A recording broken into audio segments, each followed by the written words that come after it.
and that's really exciting. And so we're really pleased to have these 4 panelists with us. So we have Taro, Songting, Arun, and Minhae. And I will start now by having each of them say a few words, and you guys can take as long or as short as you want here. Let us know your background, where you came from, where you're going, what it's like to be you. And then I encourage all of our students here to put questions in the Q&A box as well. And if you want to talk to us in the chat, please switch your chat to all panelists and attendees so we can see that as well. And so everyone else can see what you're saying too. So why don't we just go around the room and do some introductions here. So Taro, you're in the top left corner of my screen. Why don't you go first? Okay. Well, this is my first time, so yeah, let me try. I made one slide to quickly review my career, so let me share this. Great, thank you. Perfect. Okay, so yeah, just to introduce my career, I was a physics undergraduate student at the University Tokyo Institute of Technology, and during my senior year, I learned statistical physics. I liked physics, but I'm sort of fascinated by the application of physics techniques to like machine learning and neural networks. So I was really interested in, neural networks, brain, and theorizing the computation of the brain. So after graduated the Tokyo Institute of Technology, I went to University of Tokyo and tried to learn more about brain science. So I entered the University of Tokyo. During my master, I learned information theory. And at that point, I hit a wall, like mathematics is beautiful, and but it's not easy to apply mathematics to the brain science. So once I sort of stumbled and wondered what to do, but fortunately I had a chance to sort of visit Wolfram Gelsner at the EPFL Switzerland, and there I have learned, how to make models of the neurons, biological models. And after that, getting PhD from University of Tokyo, I moved as a postdoc to short time at RIKEN to collaborate with the Shunichi and Mari at the RIKEN Brain Science Institute. And after that, Columbia University as a postdoc, and worked mainly with the Ken Miller. But also I worked with, I had a chance to work with Larry Abbott and Liam Paninsky there. I worked more closely with the experiments. I read a lot of experimental papers, how to explain them with models. And after that, I came back to Japan and became a PI at the RIKEN Brain Science Institute. And now it became a RIKEN Center for Brain Science. Now I'm having my own lab and working on, again, computational neuroscience, how the brain learns, and what population of neurons represent, what kind of information is represented in the brain. So without further ado, I'll pass to other guys. Actually, before we go on, can I ask a few questions here? Sure. So you talk about, you gave us like this tiny little half sentence at the end about what you do now. Would you mind expanding a little bit more on that, just so that everyone can get a good picture? Yeah, so as I explained, I'm originally a physicist, and I wanted to sort of, the physics word is nice.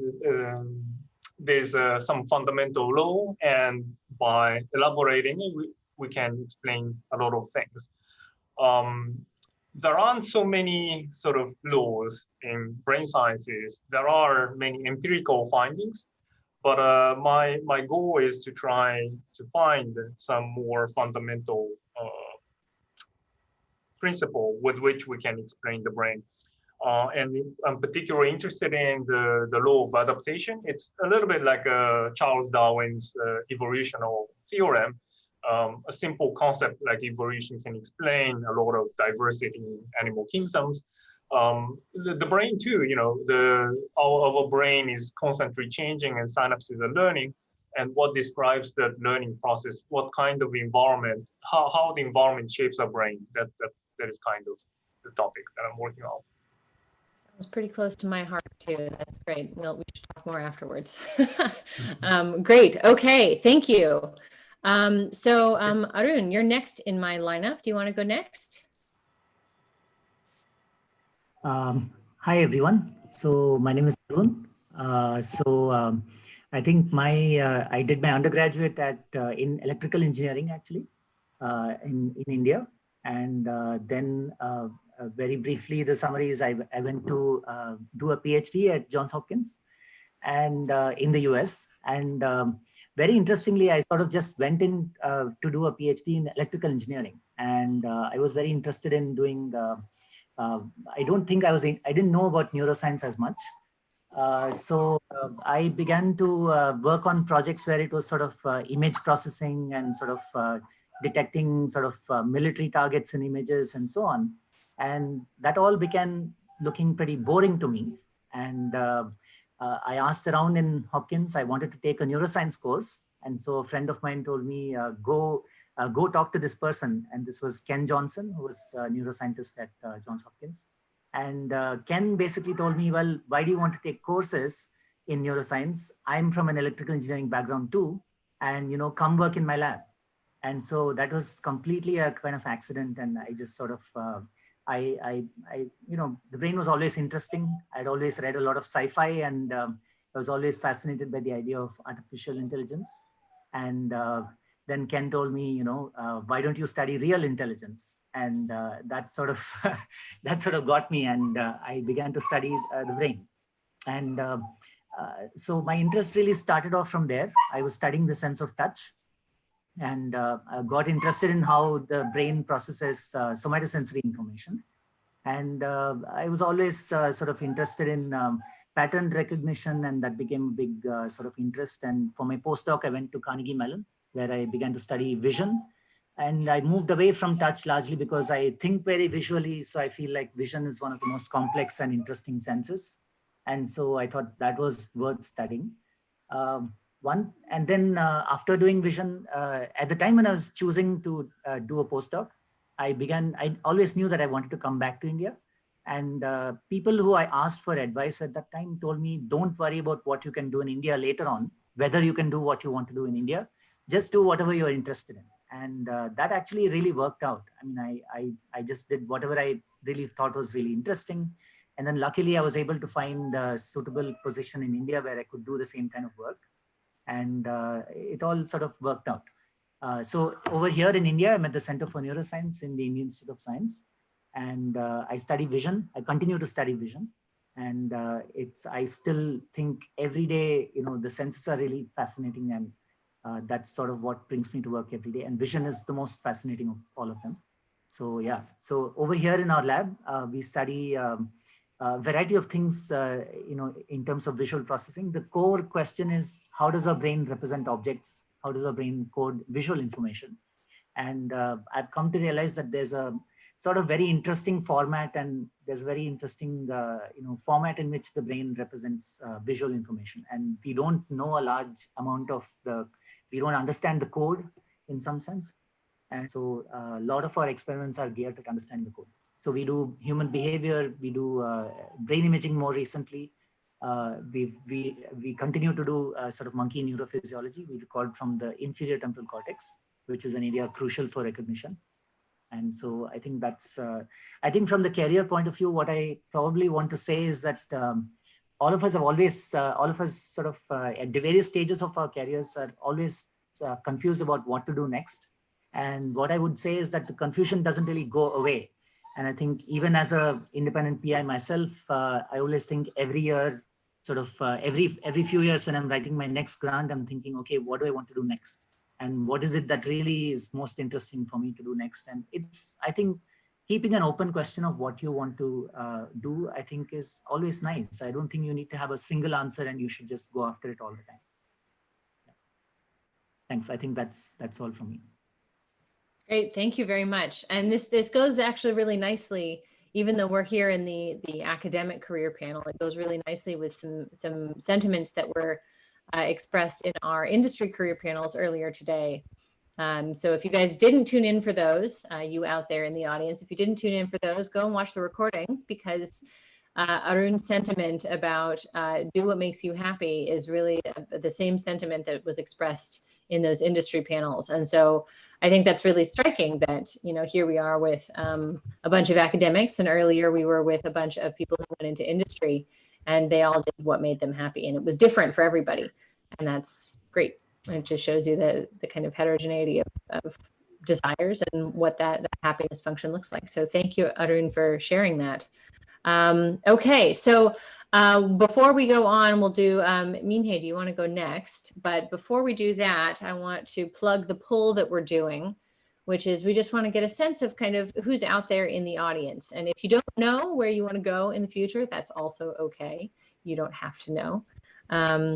But it'd be nice to know kind of what the breakdown is. You know, do you guys want to go into academia, you want to be a professor, you want to be an academic researcher, or are you kind of on the fence and maybe you want to go into industry, or you're definitely going to industry and you don't know, and you're just here to kind of figure out if you made the right choice. So great. Okay, so please do the poll. But Minhae, why don't you go next and tell us about your path and what you do?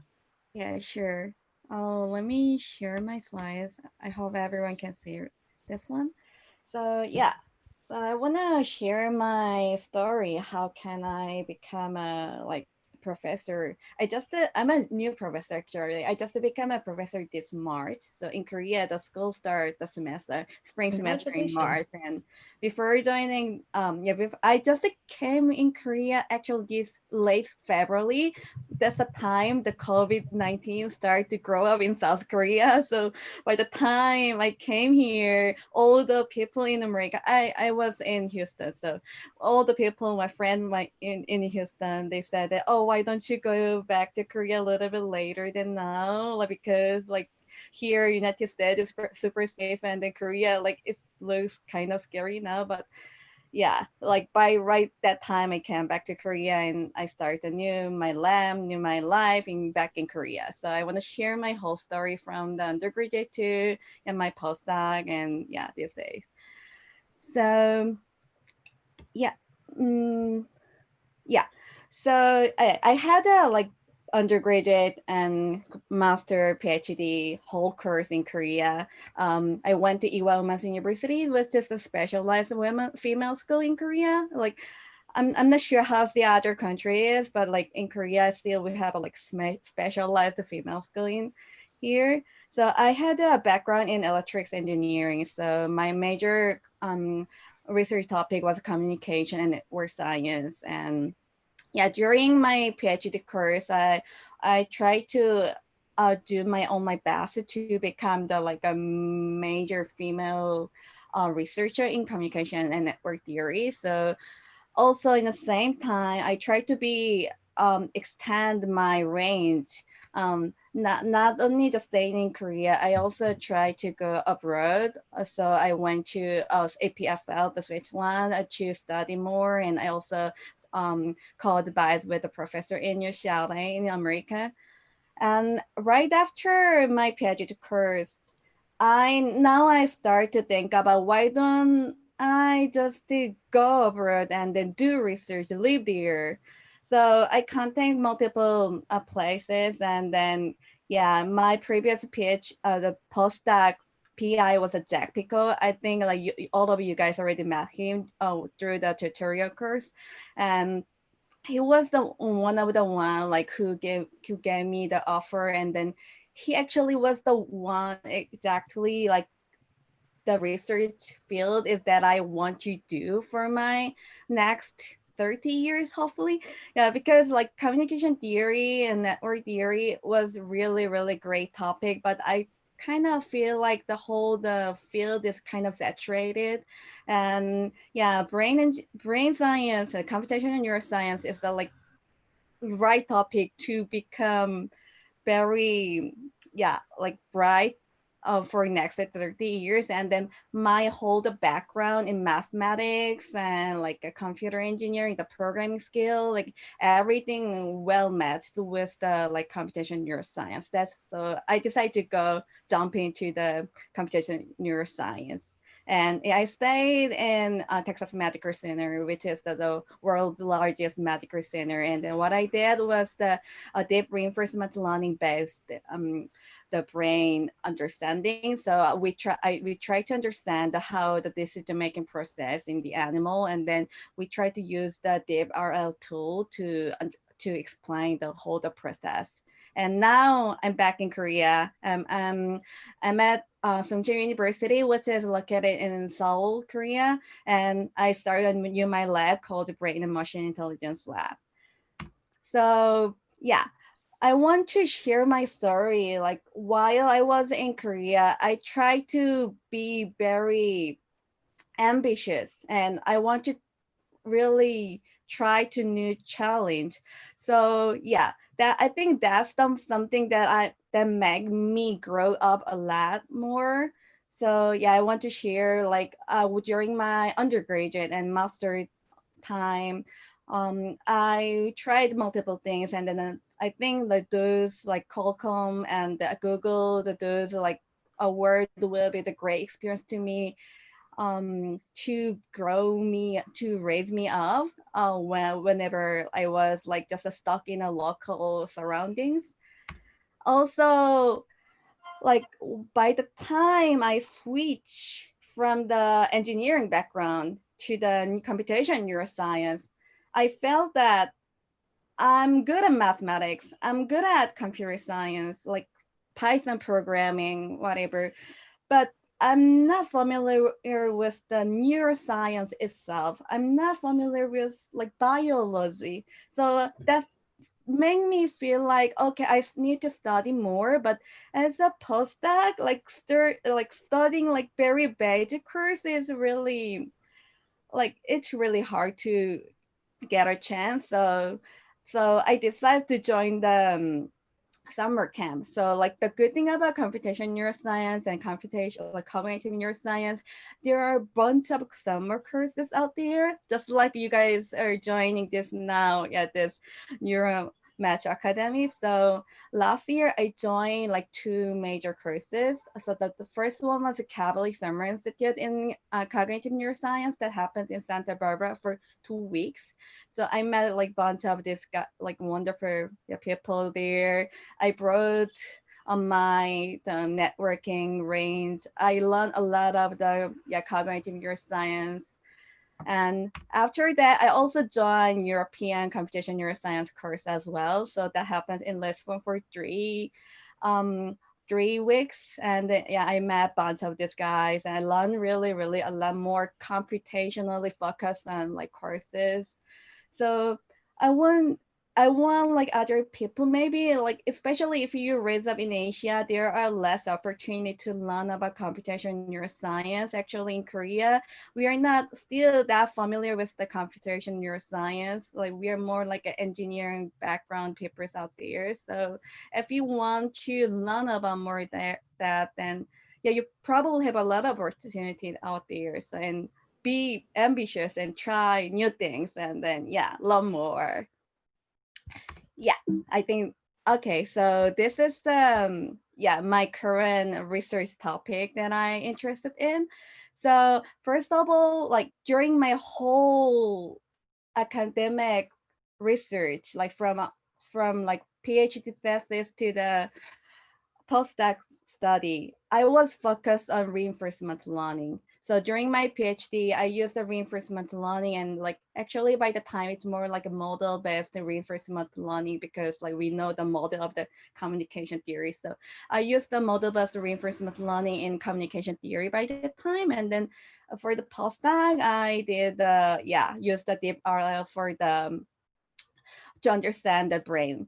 And now what I'm doing is I not only just a single agent, I want to look at the multiple agent, and then what I want to do is build a wonderful like society of the new intelligences.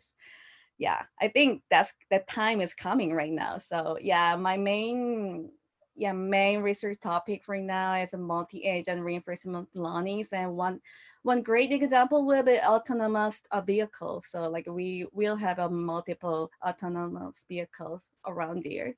Also, I'm still working in computational neuroscience, and now that's what I really want to do more in the future. So currently, I'm collaborating with my previous PI, the Jack Pico, and all other people that are working with him. So yeah, that's what I'm doing right now. Yeah, here's my wonderful lab members. Yeah, that's all. Fantastic. Thank you, Minhae. And unbeknownst to me, you and I overlapped at UCLA for a year. Oh, I was a really? postdoc at UCLA in 2016 when you were there as a visiting grad student. So we have that in common. Cool. That's So cool. we can find, I was in the psychology department there. I think that wasn't where you were, but yeah, cool. All right. Well, thank you. That was great. And last but not least, before we go to the broad Q&A, we have Songting. So Songting, do you want to give us your background and your trajectory and what you're doing now? Sure. Hi, everyone. I'm Songting Li. I'm currently an assistant professor in the Institute of Natural Sciences and School of Mathematics at Shanghai Jiao Tong University. It's in Shanghai, China. And I did my bachelor and PhD in applied math. So regularly speaking, I was trained as an applied mathematician to a large degree.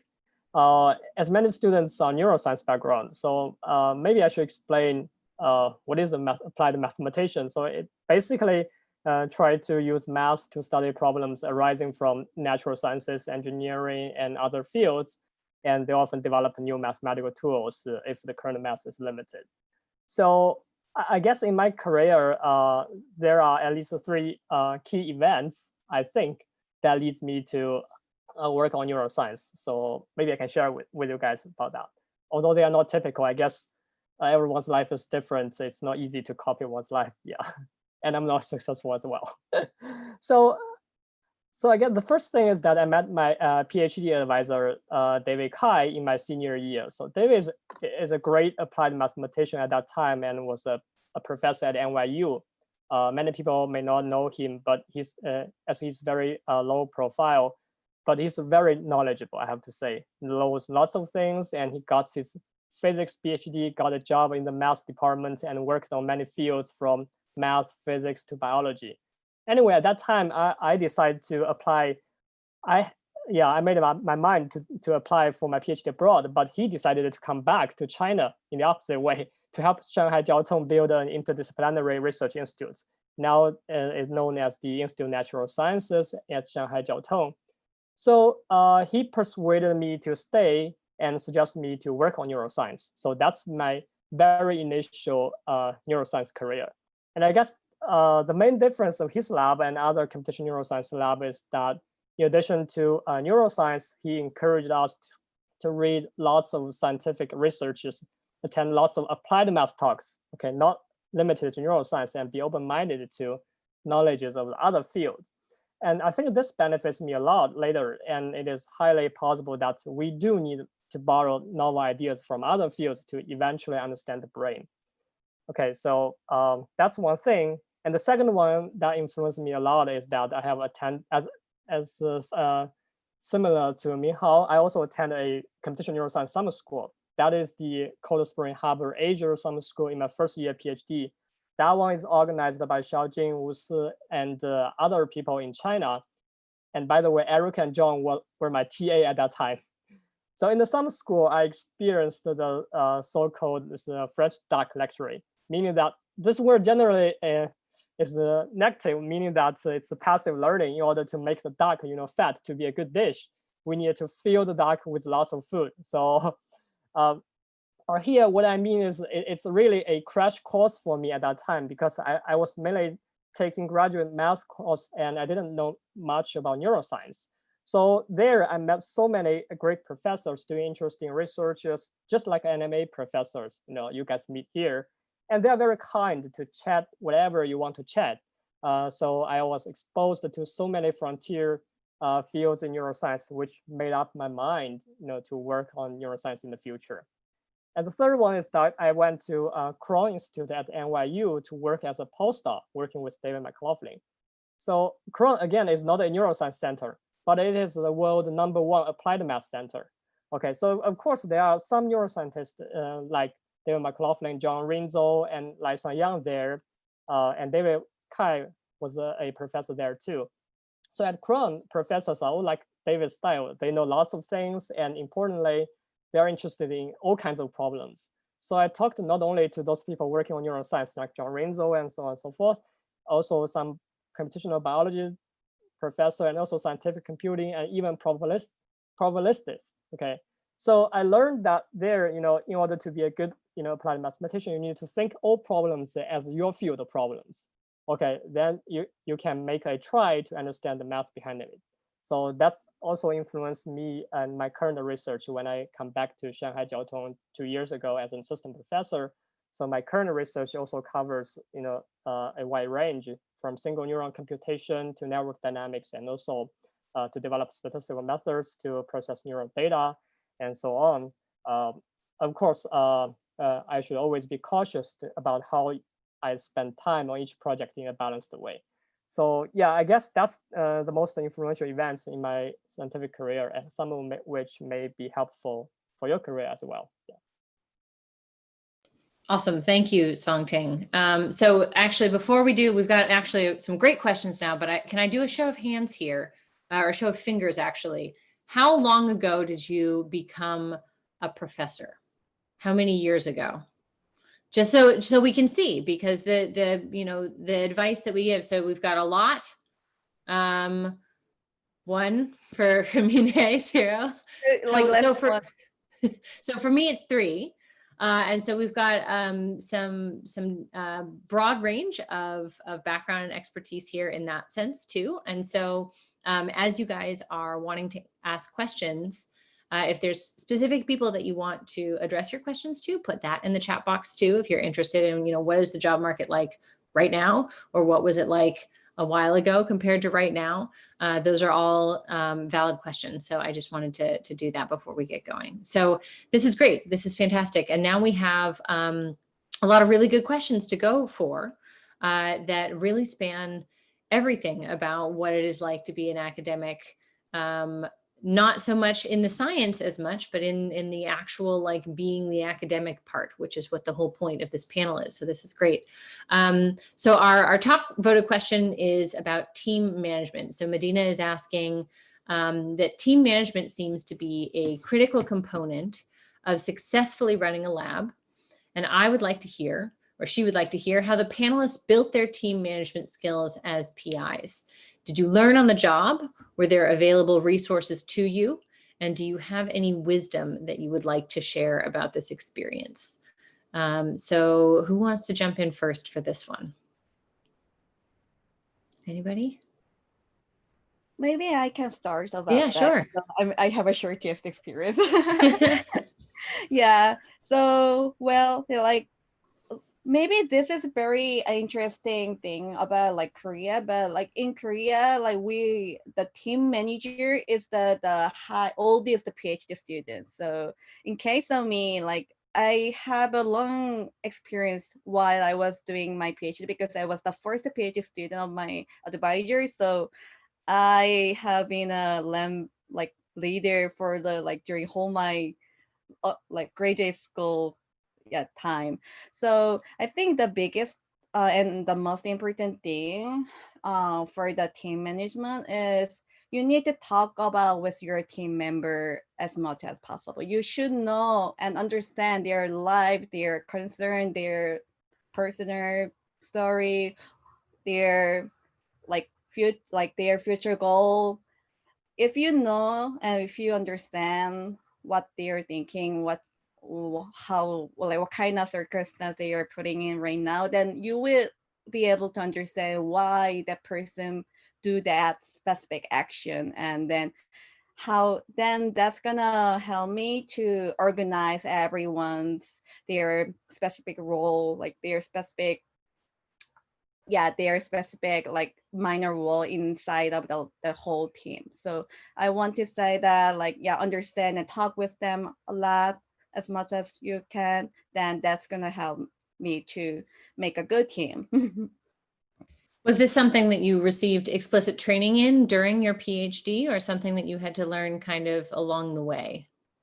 And this is directed at everybody too, by the way, not just Minhae. I think like I learned that during the whole way, and then there were a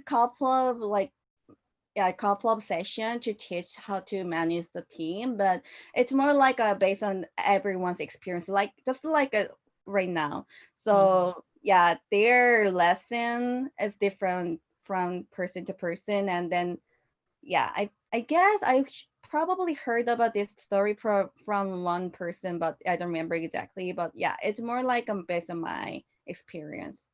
Great, thanks. And anybody else? Yeah, Arun, go for it. So one of the things I try to do is, like, I don't feel like I should. So I keep thinking that it's not me that knows all the answers or knows everything what to do. And so you really have to allow everyone to sort of express themselves or do their own things and so on. So that's one thing that's really critical, especially as you become more senior. You feel like you know this pattern, or you've seen this before, or so it's really important to kind of hold back from sort of just calling out that I've seen this before, I've seen that before, I know what's right. So I think the moment you start saying that I know what's right, it's sort of like you start becoming blind to different aspects of the real thing that might be going on. I think to answer some other part of this question, no, I didn't receive any explicit team management questions, but there were other experiences, I would say, which really helped me in sort of understanding team management, because I was involved in a lot of cultural activities during college. And that sort of helped me understand how teams work and what makes a good leader, what makes a good follower. I mean, all those things you sort of learn in other ways. But the other thing that we do, I do sort of explicitly in our lab, is that everyone works on very separate independent projects.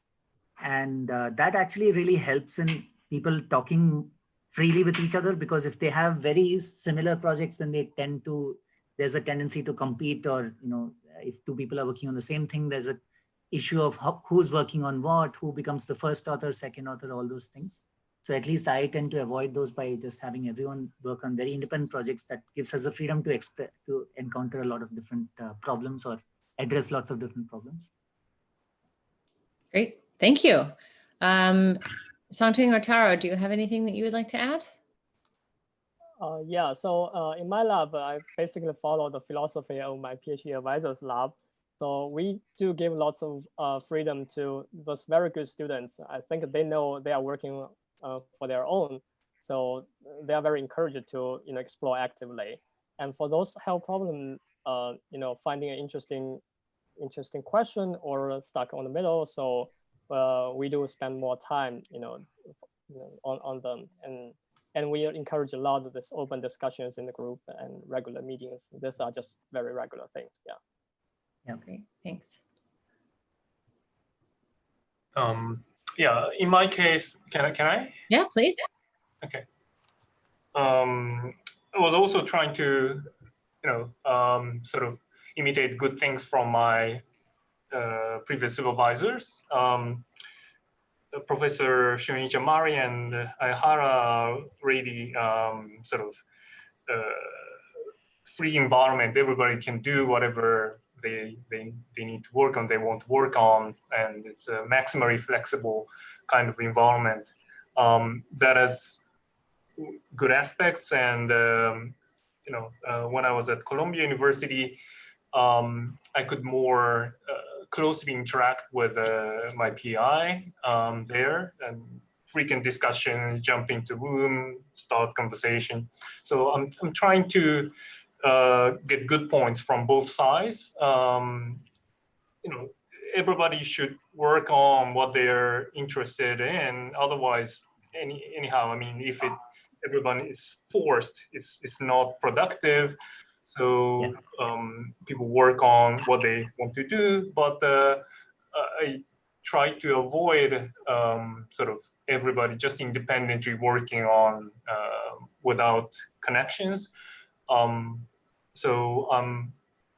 Again, I don't want to force, so I want to encourage, you know, people to discuss each other and coming into the office to have more active voluntary discussions each other or organize seminars themselves.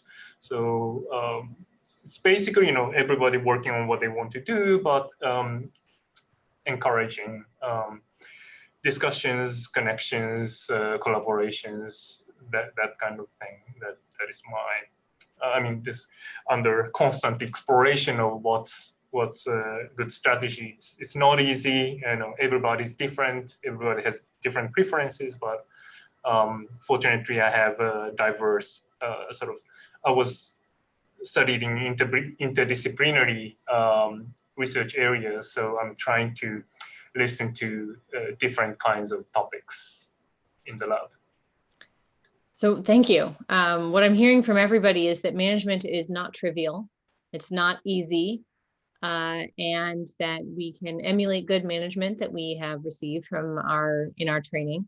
But if I might, I know that this is your show and not mine, but if I might, I think that this highlights that just because you don't have in your curriculum built in, you know, a specific management course or something like that, and most of us don't in academia. This isn't really a big part of a PhD program at almost every single university. There isn't a course in management, but that doesn't mean that, you know, if you're going into academia, you're going to be managing a team, and so maybe, you know, seeking some opportunities to audit a class, to learn management strategies, to learn how to work in a team, workshops on leadership, that kind of thing. So this is something that I've done a little bit of through one of the programs that I belong to, and a little, it's helpful. If it's helpful in at least showing you what you think you were doing right and what you think you were doing wrong, and how maybe you can learn from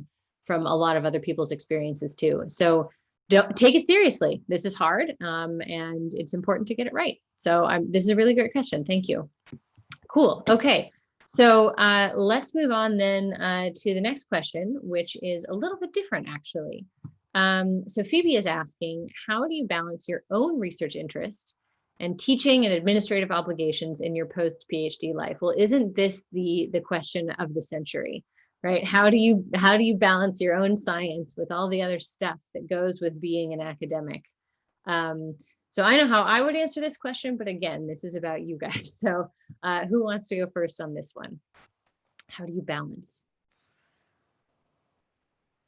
Anybody? I'm going to start calling on people otherwise. Well, I want to start first. Sure.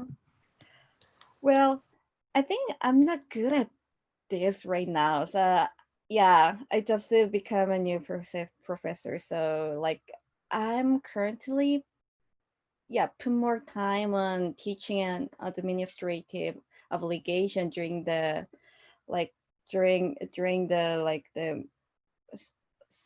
for spring semester time, and put more time my own research during the summer break time right now, because I think that's because all the classes that I serve, it's my first time. So I have to make my own slide for my class. But hopefully after like couple of years, if I start to repeat my own class every semester or like every year, then all the teaching obligation time will be less than now, hopefully. But yeah, right now, more like during the semester time, put more effort on teaching, and during the summer break, summer vacation, like summer season, I put more of my research. Great, thanks. And it looked like Songting, you wanted to weigh in as well, or no? Yeah, so I can talk a little bit. Yeah, it's a tough question. So my way is I make a fixed schedule, like for each week, you just have a fixed time to prepare for the course. Otherwise, you will be dragged to preparing for the course for quite a long time, right? You can prepare it for infinite time to improve, this teaching skills. Another way is that when I was doing postdoc at NYU, so there's a freedom to open some graduate courses like this discussion thing. So that's actually a good way to combine your research and teaching together. So try to teach something you want to learn actually. And yeah, so that will, make a balance between these two. So I'm trying to do it now at Shanghai Jiao Tong as well. Yeah. I love the advice to block off time. That's something that I do too.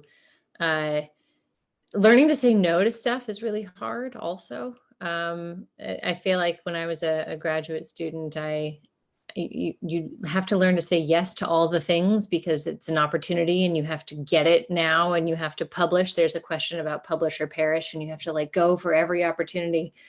And at least for me, the first year of my faculty position, I said yes to all the things and then I didn't have time for any of it. And so learning to say no, I think is a really valuable skill. And so that would be my contribution to that there. Arun or Taro, did you have anything that you wanted to add here? So I never thought about balancing the two. I always wanted to minimize administrative things and wanted to do what I wanted to do. So I always want to maximize what I want to do and just have to do necessary things.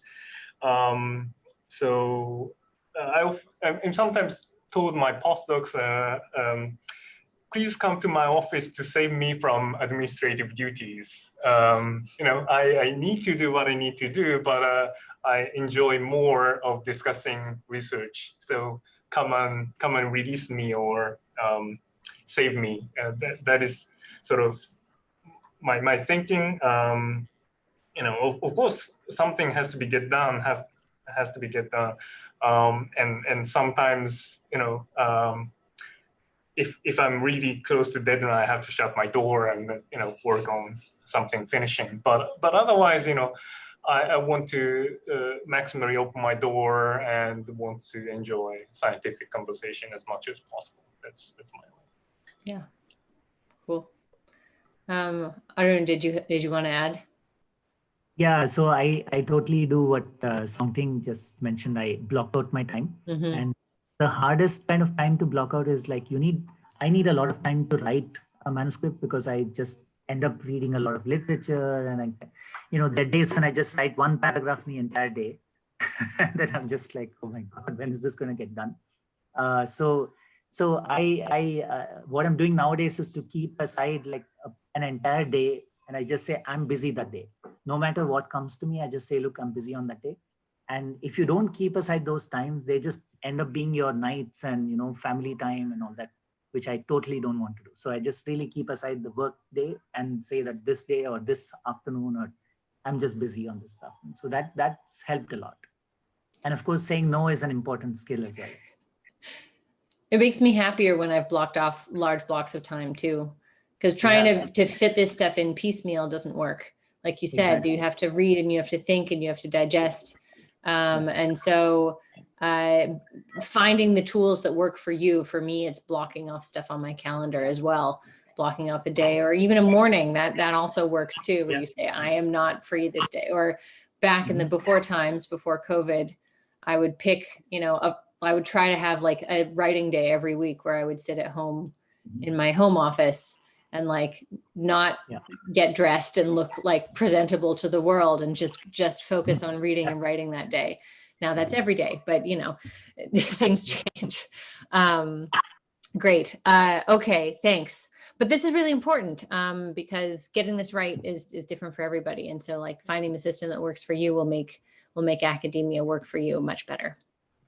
So the other thing that I also have noticed is that if you have a lot of sort of admin or mundane things to do, they just sort of weigh in on your mind, even though you don't want to.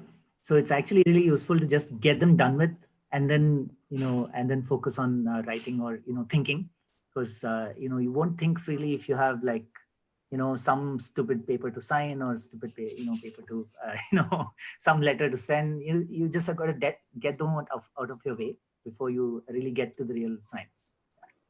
I find that to-do lists that have check boxes really help me in that regard. And then I'm like, yes, I got it done. And also a lab manager is very helpful too, to help you with some of this administrative stuff. Great. Okay. So we've got lots of questions. So let's see if we can move through some of these, because I want to get through as many as possible. So we've talked a little bit about publisher perish and kind of the rat race of academia and how overwhelming it might be with the administrative and the teaching and the research and all of that stuff. So let's do just a couple minutes maybe on maybe over under. Do you think that publisher perish is a global phenomenon? Yes or no? Yes? No? Sort of? Sort of. I think it depends. So if we can say a couple words on this, because I think it is important to see how this is shaped and how the perspective is different from the perspective of a PhD student who is very much in publisher perish land to an early career professor like me, who is still in publisher perish land, but then like, how does it change too? And how is that regionally dependent? So do you guys have any brief words of wisdom here before we move on? We've got so many good questions. What do you think? Yes? Okay, maybe I'll go. I've not muted myself, but okay. So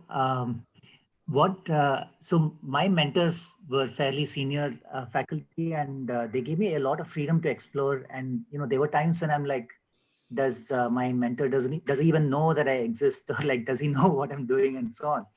And I enjoyed that freedom. And so what I did when I just started off as a new faculty was sort of try very, very hard to kind of not pass on any kind of pressure to the students. That is, you of course have this pressure. I think at least where I am in India, there's not a lot of pressure to like publish, and there's certainly you feel that pressure to publish. But I think the real pressure that I kept reminding myself was that I want to publish papers which people would enjoy reading, or it would be insightful to read, and you don't want to publish some incremental or very just for the sake of having a paper. Mm-hmm. So I think you keep having to remind yourself that you don't want to aim for necessarily like a high profile paper, but you should really be aiming for an insightful paper. And then it should be insightful and should be enjoyable to read. And of course, you don't want to hurt the people who are actually doing it. So even the people who are doing the work should have an enjoyable time doing it. So I think over time you learn that, okay, you can still do it even though you're not really in great stress and pressure. But yeah, I mean, there's definitely you feel the pressure, but I think you should keep reminding yourself that this is the long run, and you need to do it in a way that you don't need breaks, you don't need a vacation. You should be able to work at a consistent pace and rather not burn out. Yeah. I think I can add on that. I think that's also based on the research topic. So every year research topic is like fast changing area, like machine learning. All your competitor like publish every year, and then maybe your idea will not be new anymore after a couple of years. By the time you finish your work, then in that case you should like put much effort to publish it as soon as possible. But if your research area is more like slow and more thoughtful, and yeah, in that case you have time and you can try to put more effort to understand your problem in a better way and explain it in a better way. Yeah, so it's more like depends on research topic. Yeah. Just one sentence to add. I think it's important to sort of system-wise and also mental-wise try to bridge the gap between your personal goal and what's required for the publication. I mean, everybody wants to do great works as a scientist, so that's the internal goal. And sometimes, it's a problem if that is distinct from, what the community is requiring. But in the good world, they have to be the same. So the point is how to put them together. Your internal desire to publish great works has to be the institutional or the community's goal. It's again not easy, but I think it's important. Definitely. Yeah, I Okay. agree. So, so like in China, so previously, maybe one or 2 years ago, we do encourage people to publish as much as possible, because once you need to get promotion, you need to have a certain number of papers. And now rules changed, so they encourage, once you get promotion, just list 5 of your best papers. Okay, so my suggestion would be don't let this kind of rule constrain your research. You need to have your own judgment, like how good your work is, right? So that is important.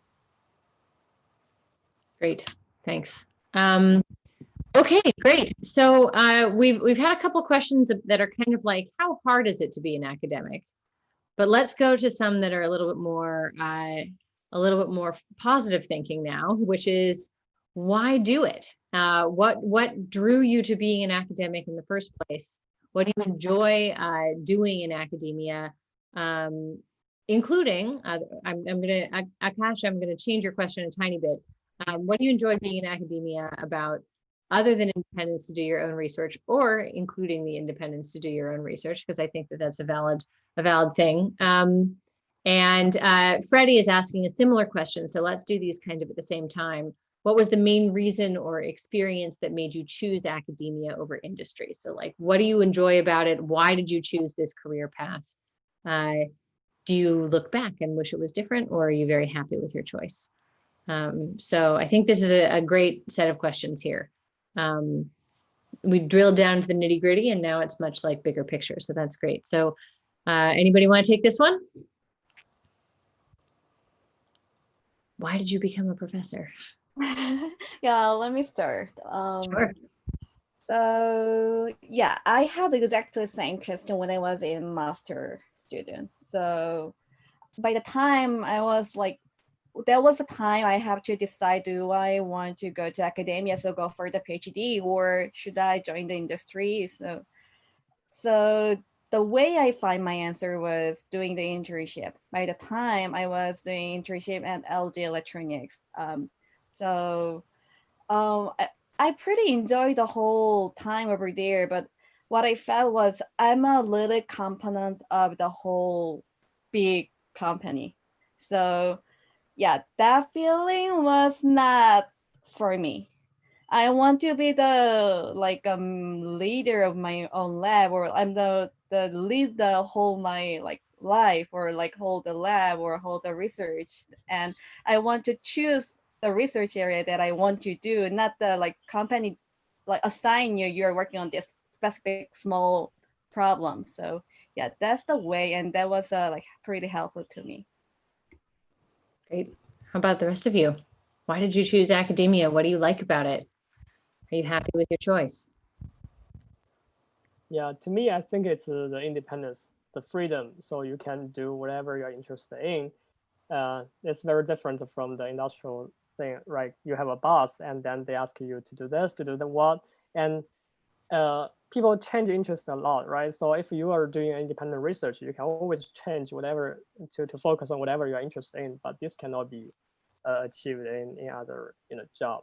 And also people pay you for doing your own interest thing. Yeah, so that attracts me a lot.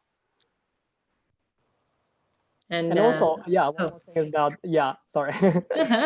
You can communicate with this most smart people in the world, right? So that's also enjoyable. Yeah. Taro or Arun, do you have anything that you want to add? Yeah, I mean, of course, the independence is a great thing. It's not. I think it's not about the academy versus industry. Even in the industry, somebody can launch a venture company, do whatever they want, so they can be independent. Just I also wanted to be independent. I wanted to pursue what I wanted to do, but it's not so much academy versus enterprise, but just to me, what I wanted to do was closer to studying, researching than what industries do at the time. So that was why I chose. Great. So it's about your goals. It's not necessarily about freedom or a dichotomy between academia and industry. We actually heard from some of the industry panels earlier today that there's a lot of back and forth. There is freedom in both places. But they have different goals. They have different kind of ways that you're trying to solve problems, or the types of problems that you're trying to solve. And so it's about fit with your goals and the questions that you find interesting and fascinating that drive you. Yeah. Yeah, I think so. At the same time, it's sort of not very fun to be just a gear of a whole big thing, right? And it's good to have a sense of agency or something. Mm-hmm. Arun, did you have anything that you wanted to add? No, I think most points have been covered. Yeah, I think the independence is really what is most nice about being an academia. You get paid to do what you want to. You would gladly pay to do this kind of stuff, and you're getting paid to do it. So that's really nice. Cool, great. Great. So we've got lots of other questions here, but there are just a couple that I think are really important to address before we close up, because we're coming up on the end of the session here. So there are a couple, again, that are kind of clustered together, so I'm going to do them at the same time, which is the top three that are here. So we've got three that are about what does the academic job market look like right now? Is there a shortage, especially in COVID? Like right now, what does it look like? And what is your advice for being competitive in that job market? And so for those who are monitoring the Q&A, I'm asking two questions by Jesse and one by Jess, who I assume is not the same person. But these all kind of go together, I think. So, what does the job market look like right now, and how can we be best competitive in that job market if this is what we want to do? And to prime us in this, Medina, will you release that poll so we can see? We've got a good amount of people who really are kind of set on academia, but some people who are thinking industry, and some people who don't know yet. So this is a good one, I think, for us to talk about towards the end of the session here. Thanks, Medina. So what's the job market look like, and how can you win at it? Who wants to go first? Anybody? Okay. Sure, yeah. So I guess the job market in Korea, like especially academic job market in Korea these days, is not as good as before, because like government to put spend more money on the COVID-19 that stuff. So less money go to the research and the schools, like including universities. However, I think that's gonna last only like a couple of years, and after that everything hopefully go back to the normal life. And then yeah, if you're a young PhD student, like a first year, second year, I think that's not a very important for you. Yeah, so yeah, just to do whatever you want to do. That's so like, even though what other circumstances changes, if you just to go for what you want to do, then all the other people who got scared, they are gonna change their mind, and you'll be the one who lost by the end, and you will be the one who get that job. So yeah, so do whatever you want to do. Yeah. Great. Taro, Arun, or Songting, do you have anything that you want to add? Yeah. So the future or current job situation, I don't think right now it's too bad. Again, it's very hard to focus on the future. Right now, it's not that bad yet. But what's difficult now for international research institute like RIKEN is like sort of partitioning the world, right? I mean, there's a smaller number of foreign researchers applying as a postdoc compared to before COVID-19. So that is a little bit difficult thing to promote researchers from foreign countries. I hope the situation will become better, like by using this kind of virtual meeting, etc. But again, there's still some difficulty, rigidity regarding the salary and payment methods, etc. So that's a problem, and we need to think about how to collaborate in the future. Arun and Songting, anything that you want to add?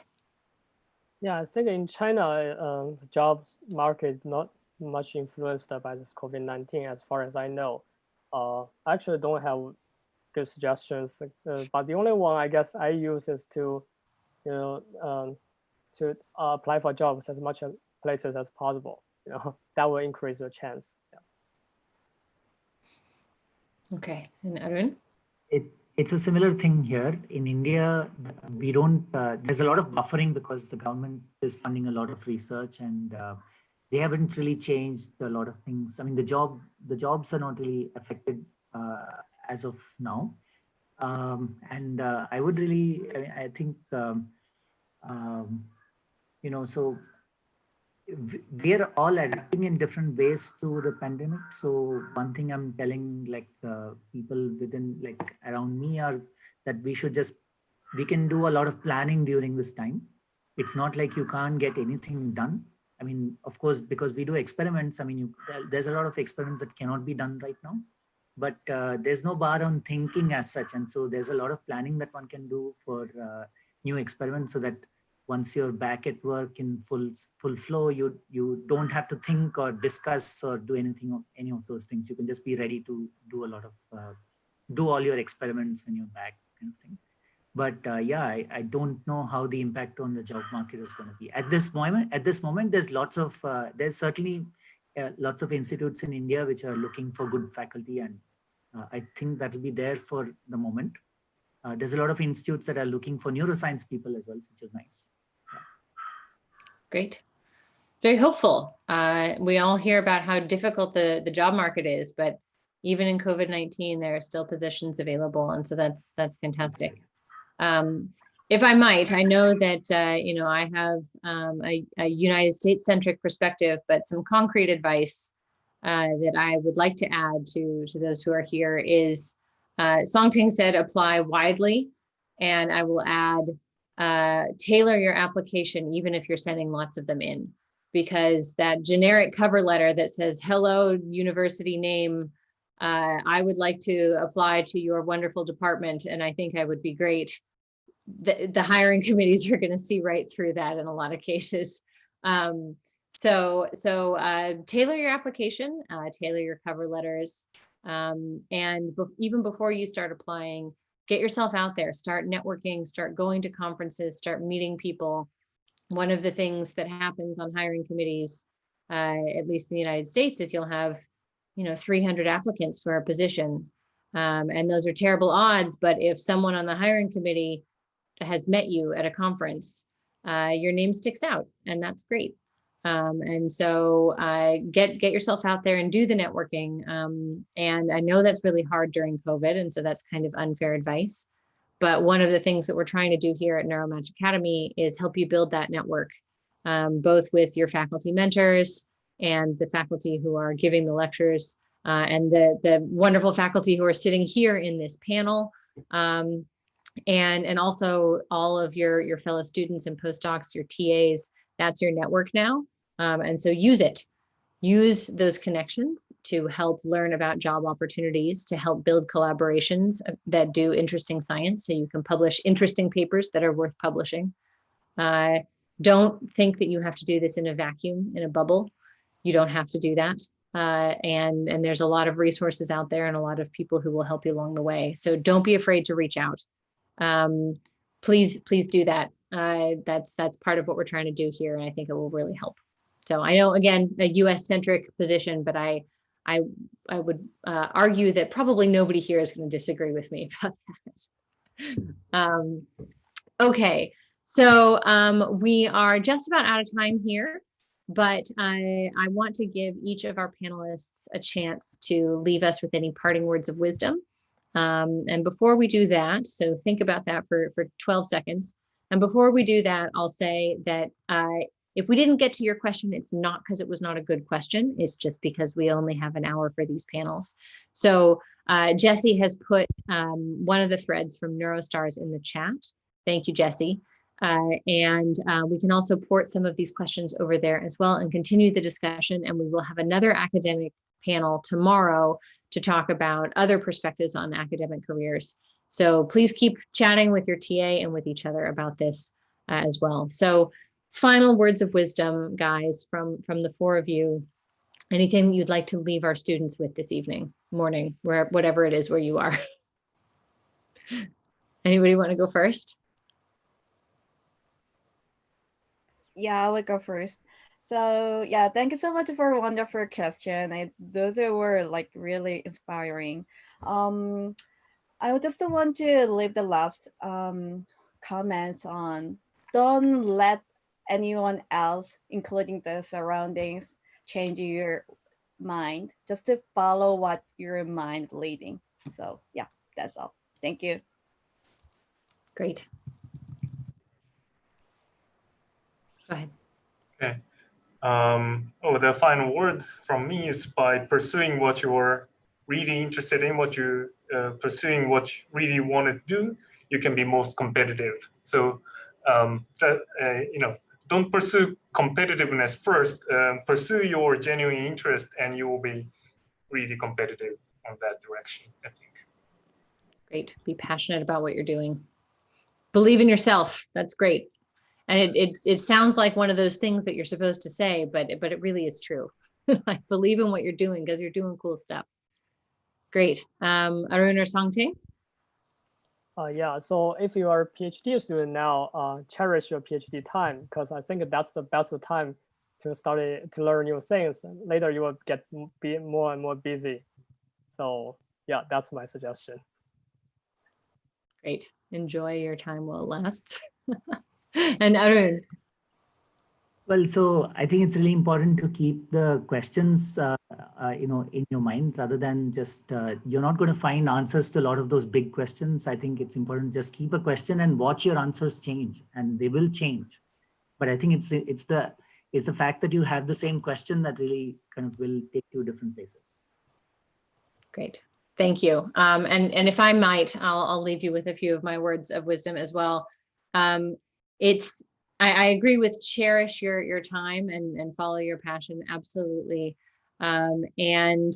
Also don't be afraid that this is going to be hard work, because it's going to be worth it. And so what some of the honest answers that we've heard from our panelists tonight are that balancing your own research time with the administrative work, finding time to do the stuff that you really want to be doing is hard.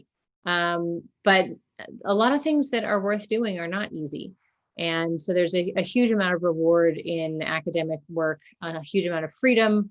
We didn't even touch on, for me, the joy of mentoring students. I really enjoy doing that. I really enjoy, well, we touched on it, but it's really fun. Like, this is a really fun job. It's hard, and it means that we're staying up late sometimes, and we've got a lot on our plates, but it's really fun. And I, for one, would not have it any other way. I'm really happy doing what I'm doing. So really enjoyed talking with all four of you. Thank you so much for being here. And we will port some of these questions over to Neurostars as well and keep the conversation going there. But if I may, I'll also encourage the students who are in the audience to reach out to you guys if you have any questions or anything like that. We're really appreciative of your time and your brains. Thanks for being here. So thanks everybody in the audience as well. And come back in about, what is it, 8 hours now for another industry panel. And then another few hours after that, we've got another academic panel. So lots of perspectives to talk about, what you want to do in your futures. So thanks again, guys, for being here, and we'll see you next time. Thank you. Thank you. Bye-bye. Yeah. Bye. Bye. Bye-bye.